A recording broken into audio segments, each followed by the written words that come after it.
Comencemos por una pregunta sencilla. ¿Han tenido éxito los mesiánicos y los netzaritas en demostrarnos que Yoshua es el Mesías? No, definitivamente no. Y la razón es sencilla. Han usado exactamente los mismos argumentos que el cristianismo desde el siglo II.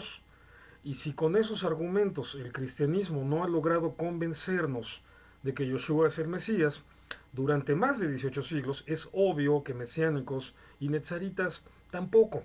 Pero mesiánicos y netzaritas apelan a que muchos judíos, incluyendo rabinos, han creído en Yoshua. Eso es irrelevante. Se trata de un fenómeno marginal integrado por experiencias individuales.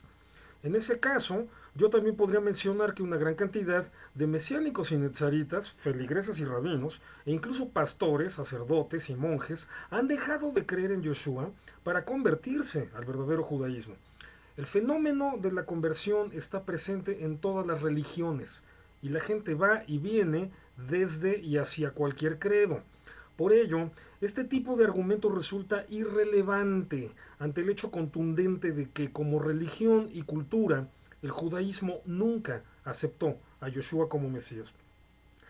Es necesario seguir discutiendo el punto. Si solo nos enfocamos al debate, no creo que se pueda agregar nada que no se haya dicho ya durante casi 2 milenios. Pero los objetivos del libro Falsos Judíos, Falso Mesías son más amplios que solo decidir si Yoshua es el Mesías o no. Entonces, hagamos un repaso de los argumentos y de sus refutaciones. Solo que esta vez lo haremos al revés. Empezaremos por el punto de vista judío. Generalmente, a la hora de discutir el tema, son los cristianos, mesiánicos o netzaritas, los que presentan los argumentos y los judíos los que nos dedicamos a refutarlos. En términos prácticos, esto significa que la discusión suele empezar cuando algún cristiano le dice a algún judío, mira, Yoshua cumplió con las profecías mesiánicas. Y entonces el judío lo refuta o por lo menos plantea sus objeciones. Por eso se ha creado la falsa impresión de que para demostrar que Yoshua es o no es el Mesías, el tema central son las supuestas profecías mesiánicas, cuando la realidad es que, desde la perspectiva del judaísmo, ese tema es secundario. Comencemos por lo esencial, el concepto de Mesías. Una vez entendido, tendremos una perspectiva más clara de por qué el judaísmo no puede creer en Yoshua, pese a las supuestas profecías cumplidas. Vamos a hablar de la evolución del concepto del Mesías en la tradición judía. En el judaísmo, el concepto de Mesías, Mashiach, no es algo mágico, sino algo concreto y en completa coherencia con la raíz etimológica de la palabra, ungido. Se refiere, por lo tanto, a aquel que ha recibido una unción que lo aparta para el ejercicio de un oficio especial. En la Biblia hebrea existen dos pasajes en donde se señala de modo preciso cómo fueron seleccionados dos linajes específicos para recibir esa unción. Éxodo 29, del 1 al 7, se refiere a la unción que recibió Aarón para ser el sumo sacerdote, y Primera de Samuel 16 narra cómo David recibió la unción que le convirtió en rey de Israel. Previamente Saúl había recibido la misma unción, pero su linaje no fue confirmado como el depositario de la misma. Este privilegio recayó en la descendencia de David. Entonces, la frase que resume la verdadera naturaleza mesiánica está en Éxodo 29:7, donde Dios le dice a Moisés, tomarás el aceite de la unción, lo derramarás sobre su cabeza, se refiere a Aarón, y lo uncirás. Con ello, Aarón se convirtió en el primer Mesías del judaísmo, el primer ungido. Entonces, para el judaísmo está sobradamente claro que hay dos linajes mesiánicos, el sacerdotal de la tribu de Levi y el real de la tribu de Yehudá.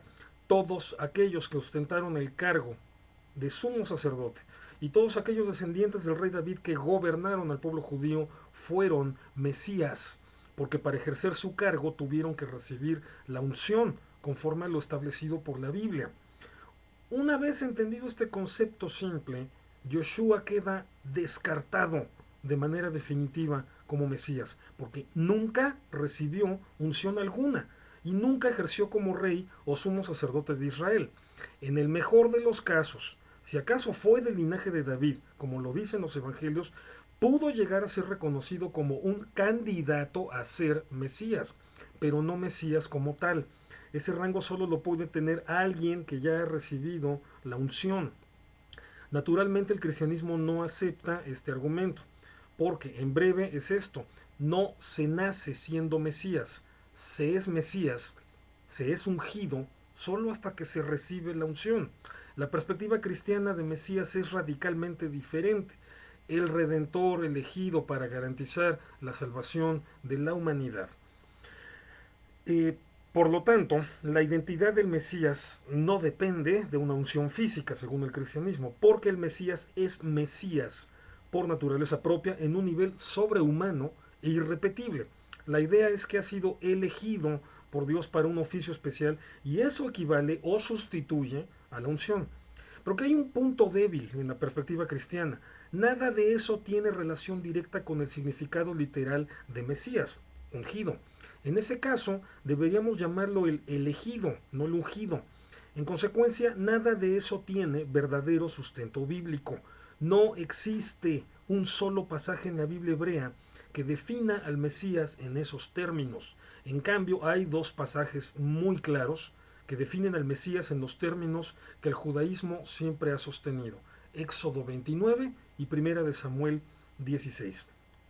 Hay otro detalle que debe analizarse si asumimos que el Mesías es alguien sobrenatural y irrepetible, elegido para redimir a la humanidad, como dice el cristianismo. Lo lógico sería suponer que las expectativas del pueblo judío en relación a ese Mesías siempre fueron las mismas. Algún día llegará aquel ser sobrenatural e irrepetible que nos salvará de nuestros pecados. Parece algo muy lógico y judío, pero es totalmente incorrecto. Cuando se revisa la evidencia bíblica, nos topamos con algo nada cómodo para la perspectiva cristiana. Las expectativas mesiánicas del judaísmo han cambiado a lo largo de la historia. Y la mejor prueba de ello es algo bien simple. En la Biblia hebrea el tema del Mesías parece que apenas empieza a abordarse en los libros proféticos, elaborados a partir del siglo VIII, antes de la era común. En los textos anteriores, como la Torá, esta clase de discursos simplemente no existen. Esto resulta desconcertante para la perspectiva cristiana. Por ejemplo, en Deuteronomio 30 se explica cuáles son las condiciones que Dios le pone a Israel para restaurarlo como nación y no hace ninguna referencia a nada que podamos identificar como el Mesías. ¿Por qué Moisés en el siglo XIII antes de la era cristiana no le puso atención a este tema? ¿Y por qué a partir del libro de Isaías en el siglo VIII antes de la era cristiana, las cosas empiezan a cambiar radicalmente? Algunos especialistas cristianos se han arriesgado a señalar que el concepto de Mesías es tardío. En realidad, en la época de Moisés, dicen, y luego en la de los jueces, no existía la idea de un Mesías. Es un total error, surgido de querer explicar las expectativas mesiánicas judías con los parámetros del cristianismo. Si Éxodo 29 especifica el modo en el que Aarón tenía que ser uncido para empezar a ejercer como sumo sacerdote, entonces para el judaísmo no existe duda de que el concepto de Mesías está claramente en la Torah, desde las épocas de Moisés. ¿Qué es lo que sucede? Que lo que no existe es la idea de que algún día llegará aquel ser sobrenatural e irrepetible que nos salvará de nuestros pecados. Lo que existe, en cambio, es una serie de expectativas relacionadas con el concepto de Mesías que fueron transformándose conforme fueron cambiando las circunstancias para el pueblo de Israel. En el próximo video voy a hacer un repaso de esta transformación etapa por etapa.